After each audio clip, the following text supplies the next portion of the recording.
আসসালামু আলাইকুম বন্ধুরা, সবাইকে ঈদের শুভেচ্ছা, ঈদ মোবারক। আমি রবিউল ইসলাম নূর, ট্যুর দ্য বাংলাদেশ চ্যানেল আপনাদের সবাইকে স্বাগতম। তো এবারের ঈদে যাচ্ছে ময়মনসিংহ বিভাগের কিছু জেলায়। ময়মনসিংহ 4টি জেলা: ময়মনসিংহ, জামালপুর, শেরপুর এবং নেত্রকোনা। তো সাথে আরেকটি জেলা যোগ করছি, সেটা হচ্ছে ঢাকা বিভাগের কিশোরগঞ্জ জেলা। তো আমার প্রথম গন্তব্য হচ্ছে কিশোরগঞ্জ। তো তাই এখন বিমানবন্দর রেলওয়ে স্টেশনে আমি অপেক্ষা করছি। এখানে হাজারো মানুষের ভিড়, যাই না কিভাবে উঠবো, তারপর দেখা যাক। সব কিছু যদি ঠিকঠাক থাকে ইনশাল্লাহ আমার ট্যুর সফল হবে। তো আপনারা সাথেই থাকুন এবং দেখতে থাকুন।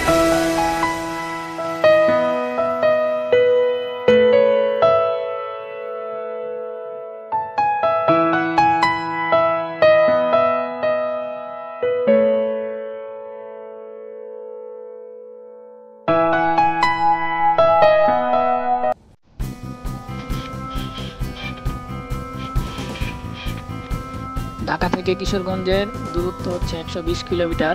কিশোরগঞ্জ জেলা বাংলাদেশের মধ্যাঞ্চলের ঢাকা বিভাগের একটি প্রশাসনিক জেলা। কিশোরগঞ্জের ইতিহাস সুপ্রাচীন। এখানে প্রাচীনকাল থেকেই একটি সুগঠিত বস্তি আছে এবং এখনও তা বিরাজ করছে। ষষ্ঠ শতকে 32-এর বাসিন্দা কৃষ্ণদাস প্রামাণিকের ছেলে নন্দকিশোর ব্রহ্মপুত্র নদের তীরে একটি গঞ্জ প্রতিষ্ঠা করেন। এই গঞ্জ থেকেই কালক্রমে নন্দকিশোরের গঞ্জ বা কিশোরগঞ্জের উৎপত্তি হয়।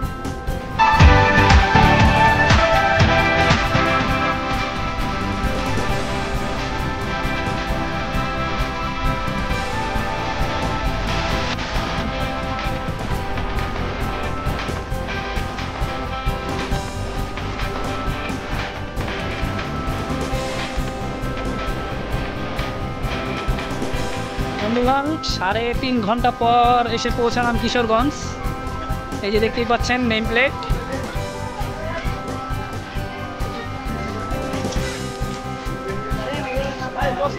এখন এখান থেকে প্রথমে চলে যাব ইশাখার জঙ্গলবাড়ি।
বন্ধুরা, আমি চলে এলাম দেওয়ানগঞ্জ বাজারে।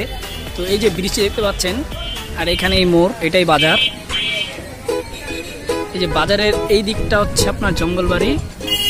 তো হেঁটে গেলে আপনার বড় জোর 5 থেকে 10 মিনিট লাগবে, বেশি লাগবে না। তো আমি এখন ওইখানে যাচ্ছি রিক্সা থেকে নামার পর।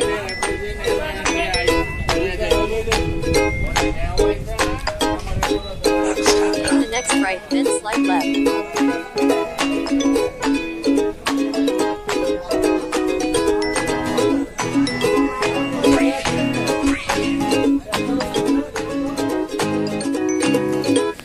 বন্ধুরা, এই যে বাজার থেকে হেঁটে আসার পর এই সোজা একটি রোড গেছে, আপনার এদিক না গিয়ে এই যে রোডটি গেছে এই রোডে যাবেন। এই রোডে গেলেই আপনারা ইশাখার জঙ্গলবাড়ি এবং মসজিদ দুটোই দেখতে পাবেন। চলো।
জঙ্গলবাড়ির দুর্গ কিশোরগঞ্জ জেলার করিমগঞ্জ উপজেলায় অবস্থিত। মসনদে আলী বীর ঈসা খাঁ ছিলেন বাংলার 12 ভূঁইয়াদের প্রধান। ঈসা খাঁর জঙ্গলবাড়ি প্রকৃতপক্ষে ঈসা খাঁর দ্বিতীয় রাজধানী ছিল। বর্তমানে এটি বাংলাদেশের প্রত্নতাত্ত্বিক অধিদপ্তর কর্তৃক তালিকাভুক্ত একটি প্রত্নতাত্ত্বিক স্থাপনা। 1585 সালে তৎকালীন কোচ রাজা লক্ষণ হাজরা ও রাম হাজরাকে পরাজিত করে জঙ্গলবাড়ি দুর্গ দখল করেন ঈসা খাঁ। কোচ রাজা লক্ষণ হাজরা বা ঈসা খাঁ কেউই এই দুর্গের স্থপতি নয়। এটি প্রাক মুসলিম যুগে নির্মিত বলে ধারণা করা হয়। তবে ঈসা খাঁ দুর্গ দখল করার পর এর ভিতরে কিছু স্থাপনা নির্মাণ করেন। এই দুর্গ থেকে পরে তিনি একে একে সোনারগাঁও সহ মোট 22টি পরগনা দখল করেন। 1597 সালে তিনি পাকুন্দিয়ার 11 সিন্দুরে মুঘল সম্রাট আকবরের সেনাপতি মানসিংহকে পরাজিত করেন।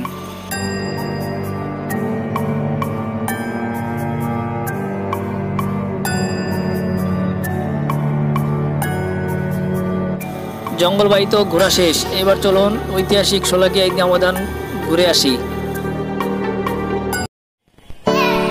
বন্ধুরা, আমি চলে এলাম ঐতিহাসিক শোলাকিয়া ঈদগাহ ময়দান। এটি হচ্ছে ঈদগাহ ময়দানের সামনের অংশ। ওই যে দুইটা ব্রিজ দেখা যাচ্ছে এবং সামনে একটা ছোট একটা পুষ্করণী আছে। আর এই দিকে হচ্ছে আপনার এই যে এটা হচ্ছে মাঠ। মাঠের ভিতরে ঢোকা যাক। দেয়ানগঞ্জ বাজার থেকে মাঠ পর্যন্ত অটো ভাড়া নিয়েছে 15 টাকা। প্রতি বছর এই শোলাকিয়া ঈদগাহ ময়দানে ঈদুল ফিতর ও ঈদুল আজহার নামাজের জামাত অনুষ্ঠিত হয়। বাংলাদেশের সর্ববৃহৎ ঈদের জামাত দিনাজপুরের গৌর এ শহীদ বড় ময়দানের পর দ্বিতীয় সর্ববৃহৎ ঈদের জামাত অনুষ্ঠিত হয় এই শোলাকিয়া ময়দানে। শোলাকিয়া ঈদগাহ ময়দানের আয়তন 7 একর। বর্তমানে এখানে একসঙ্গে 3 লক্ষাধিক মুসল্লি জামাতে নামাজ আদায় করেন।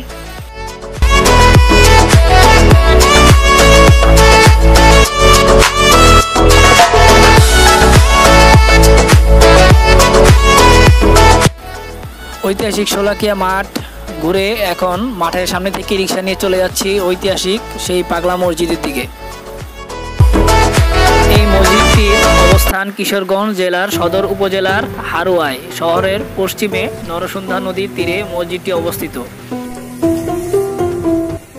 এই জিনিসটি দেখুন, এখানে অনেকগুলো দোকান আছে। তারা কিন্তু আপনাকে বলবে মোমবাতি দিতে, কিন্তু আপনারা না দিয়ে অন্তত অর্থ দিন, এতে এই মসজিদটির অনেক উন্নয়ন কাজ হবে। এই মসজিদটির বর্তমান আয়তন 3 একর 88 শতাংশ। মসজিদটির সঠিক ইতিহাস কারো জানা নেই, তবে লোকমুখে শোনা যায় পাগলবেশী এক আধ্যাত্মিক পুরুষ খরস্রোতা নরসুন্ধা নদীর মধ্যাঞ্চলে মাদল পেতে ভেসে এসে বর্তমান মসজিদের কাছে স্থিত হন এবং তাকে ঘিরে আশেপাশের অনেক ভক্তকুল সমবেত হন। ওই পাগলের মৃত্যুর পর তার সমাধির পাশে পরবর্তীতে এই মসজিদটি গড়ে ওঠে, ফলে কালক্রমে মসজিদটি পাগলা মসজিদ নামে পরিচিত হয়। পাগলা মসজিদ ঘুরে আপনারা 10 থেকে 15 মিনিট হাঁটলেই সরকারি গুরুদয়াল কলেজের সামনে এসে পৌঁছাবেন। আজকে বৃষ্টি, তাই মাঠে মানুষজন বেশি নেই, আর খাবারের দোকানে তেমন একটি বসেনি। গুরুদয়াল সরকারি কলেজটি 1943 সালে প্রতিষ্ঠিত হয়। 1943 সালে তৎকালীন শিক্ষামন্ত্রী খান বাহাদুর আব্দুল করিম সাহেব ও শিক্ষানুরাগী আইনজীবী জিল্লুর রহমানের পৃষ্ঠপোষকতায় কিশোরগঞ্জ কলেজ নামে গুরুদয়াল কলেজ প্রতিষ্ঠিত হয়। বর্তমানে গুরুদয়াল সরকারি কলেজের 16টি বিষয়ে অনার্স কোর্স এবং 6টি বিষয়ে স্নাতকোত্তর কোর্স চালু রয়েছে। তো বন্ধুরা, আজকের মতো এখানে আমার কিশোরগঞ্জ জেলা ট্যুর শেষ করছি। বৃষ্টির জন্য আমি অনেক জায়গায় ঘুরতে পারিনি, তাই সময় খুবই কম। তো আগামীকাল চলে যাব ময়মনসিংহ। আগামীকাল ময়মনসিংহে দেখা হবে, নতুন চিল হবে। সবাই সাথেই থাকুন, সুস্থ থাকুন, দেখতে থাকুন আর ঘুরতে থাকুন। আসসালামু আলাইকুম ওয়া রাহমাতুল্লাহ।